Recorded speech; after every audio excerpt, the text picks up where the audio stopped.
terkait dengan ini ada sebuah masalah penting. Nah, bagaimana Ustadz kalau ada pemilihan umum atau pilkada dan yang semaknanya? Apakah kita ikut? Nah, saya sampaikan ini sebagai amanah. Nah, sebagai amanah diniyah, tanggung jawab saya di hadapan Allah Subhanahu wa taala kepada seluruh kaum muslimin. Saya menyatakan haram bagi kaum muslimin ikut campur dalam urusan itu. Saya katakan lagi haram hukumnya bagi kaum muslimin punya andil sedikit maupun banyak dalam urusan seperti itu. Bagaimana cara menjelaskan alasan kita tidak ikut pemilu alasan tidak ikut pemilu kepada orang awam yang biasa taklim di majelis. Alasan mereka, orang yang tidak ikut pemilu itu tidak mau berpartisipasi melahirkan pemimpin yang jujur dan amanah. Apalagi kalau seorang yang tidak memilih akan memberikan kesempatan kepada orang-orang fajir menggolkan jagoannya. Nah, ini kan alasan saja. Itu kebanyakannya was-was dari syaitan. Assalamualaikum warahmatullahi wabarakatuh. Bagaimana sikap kami menghadapi pemilu nanti, sementara Anda lihat di papan reklame banyak calon yang non-muslim? Lah, jangan. Kalau nah ini barulah khilafiyah, ya. Anda lebih setuju pendapat yang jangan ikut-ikutan sama sekali. Apakah pemerintah mewajibkan ikutan? Mewajibkan nggak? Di rumah. Di rumah udah jangan ikutan. Ustadz, nanti kalau kita tidak memilih, karena kita meyakini keharaman cara demikian. Ini haram, ini bukan cara islami. Nggak mungkin kita mendirikan syariat dengan cara demikian. Mendirikan amar ma'ruf nahi munkar dengan cara, nggak mungkin. Ustadz, tapi nanti kalau kita nggak milih, orang kafir yang milih, akhirnya mereka yang menang. Begitu kan? Ini babi haram jangan dimakan. Ustadz, nanti kalau kita nggak makan, ntar tuh babi dimakan kafir, Ustadz. Begitu? Ajib gak? Assalamualaikum warahmatullahi wabarakatuh. Alhamdulillahi alal in'am wa syukru lahu alal ilham. Wassalatu wassalamu ala sayyidina Muhammadin ashrafil anam wa ala alihi wa sahbihi as-sadatil a'lam. Saudara-saudaraku sebangsa dan setanah air dari Sabang sampai Merauke, sebentar lagi kita akan menghadapi pesta demokrasi, pemilu ataupun pilpres, tepatnya pada tanggal 14 Februari 2024. Kita akan menentukan pilihan kita, kewajiban kita sebagai bangsa dan sebagai warga negara Republik Indonesia untuk mengangkat pemimpin yang akan memimpin kita. Nah, ada lagi fatwa konyol dari tetangga sebelah yang mengatasnamakan dirinya kelompok Salafi, padahal sebenarnya adalah Wahabi yang bermetamorfosis menjadi Salafi atau Ahli Sunnah.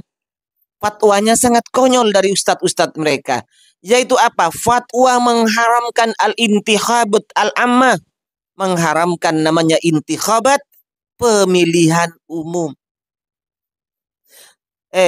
Pak Ustadz Wahabi, Ustadz Riyad Bajri, Ustadz Ba'abdu, siapa itu? Lukman Ba'abdu, dan Ustadz Dzulkarnain M. Sunusi. Jika Anda memang tidak mau memilih, ya sudah jangan memilih. Tapi jangan berfatwa ini haram. Loh, kewajiban Anda sebagai warga negara itu apa? Jika memang sistem demokrasi di Indonesia ini tidak cocok, haram menurut Anda, bukan dari Islam menurut Anda, ya jangan di sini ente. Jangan bertempat tinggal, jangan berdomisili, jangan menjadi warga negara Indonesia. Jika memang intikhabul ammat, intikhabatul ammat, pemilihan umum ini merupakan bukan dari Islam, bahkan haram hukumnya menurut Anda, pergi dari sini. Jangan tinggal, jangan menjadi warga negara Indonesia. Ente mau sistem demokrasinya, sistem pemerintahannya ente sebut haram, tapi Anda masih semua kebijakannya yang diperoleh dari hasil pemimpin yang dihasilkan dari intikhabatul ammah atau pemilihan umum, ente masih nikmati. Jalan umum, ente masih nikmati. Impor mobil, Toyota, Honda, dan lain-lain, ente masih nikmati. Rupiah, ente masih nikmati. Semua sistem itu, semua yang fasilitas yang Anda nikmati, itu adalah kebijakan dari seorang pemimpin yang dihasilkan dari intikhabatul ammah atau pemilihan umum. Dan lagi anehnya ya, Ustadz-Ustadz Wahabi ini, sebagaimana kita dengar di awal, Ustadz Riyad Bajri mengatakan, menganalogikan, analoginya ini analogi fasid, analogi rusak, mengkiaskan intikhabul ammah, pemilihan umum. Jika kita tidak ikut andil memilih pemimpin, maka akan dipegang, mereka itu akan dipegang oleh orang-orang yang fajir, orang-orang yang fasik, oleh orang-orang non-muslim. Maka dia yang akan memimpin negara kita. Dia yang akan memberikan kebijakan terhadap kita. Loh, dianalogikan dengan orang yang makan babi. Jika kita tidak memilih, maka mereka akan memilih. Orang-orang di luar kita yang akan memilih. Ini sama katanya dengan kalau kita tidak makan babi, maka babi itu akan dimakan oleh orang-orang non-muslim. Ini analogi apa namanya? Analogi fasid. Analogi atau kias itu harus ada jami, dan jaminya itu harus sama. Kalau ini jaminya apa? Babi, mereka makan bagi apa risikonya terhadap kita? Apa mafsadatnya terhadap kita?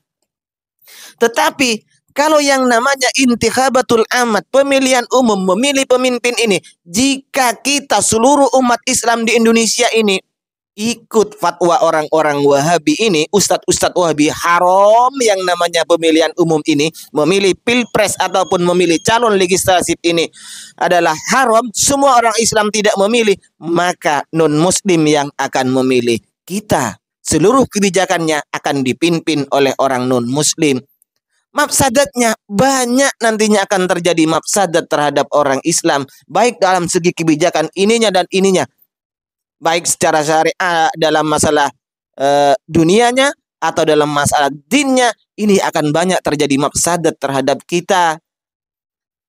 Loh, kalau makan babi, mereka makan babi, apa mafsadatnya terhadap kita? Kerusakannya akan timbul kepada kita apa? Kok dianalogikan seperti ini sampian? Ini namanya analogi fasid, kiat yang fasid, kiasnya fasid. Baik, biar tidak panjang lebar, saya akan mengungkapkan satu fakta, bahwa Ustadz-Ustadz Wahabi yang ada di Indonesia ini ternyata tidak sama dengan Ustadz Wahabi, dengan orang-orang Wahabi yang ada di Arab Saudi, termasuk diantaranya adalah Syekh Utsaimin dan Syekh Utsman Al-Khumais. Apa menurut mereka? Bahkan Syekh Utsaimin mengatakan al-intikhabatul ammah, pemilihan umum hukumnya wajib. Ini langsung kita dengarkan, kita akan bahas fatwanya. Nah, dengarkan ini untuk Ustadz-Ustadz Wahabi yang ada di Indonesia, Al-Kucluki ya. Faqad su'ila asy-Syaikh Muhammad bin Utsaimin rahimahullahu ta'ala an hukmil intikhabat. Syekh Utsaimin ditanya tentang hukum pemilihan umum. Fa'ajaba, beliau menjawab, ana aro, saya melihat, saya berkeyakinan, anal intikhabat, bahwasanya pemilihan wajibatun, hukumnya wajib. Ndak tanggung-tanggung Syekh Utsaimin ini. Pemilihan umum, memilih itu hukumnya adalah wajib. Yajibu an nu'ayyina man naro anna fihi khairan. Wajib bagi kita untuk mengangkat orang yang kita pandang orang itu punya kebaikan.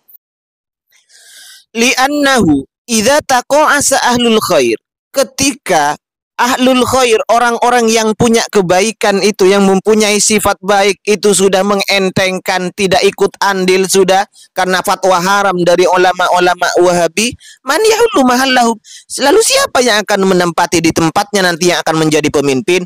Maka yang akan menempati di tempatnya adalah sayahullu mahallahum ahlul khair, ahlul syarri. Mereka yang akan menempati adalah orang-orang jelek nanti, apalagi orang-orang yang di luar kita nanti yang akan menempatinya.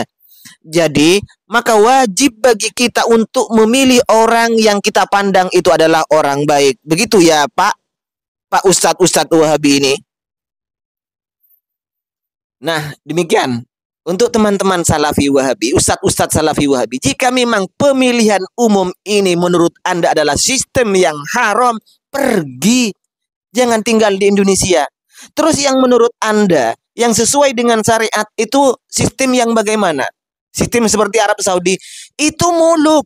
Al-muluk itu sistem kerajaan.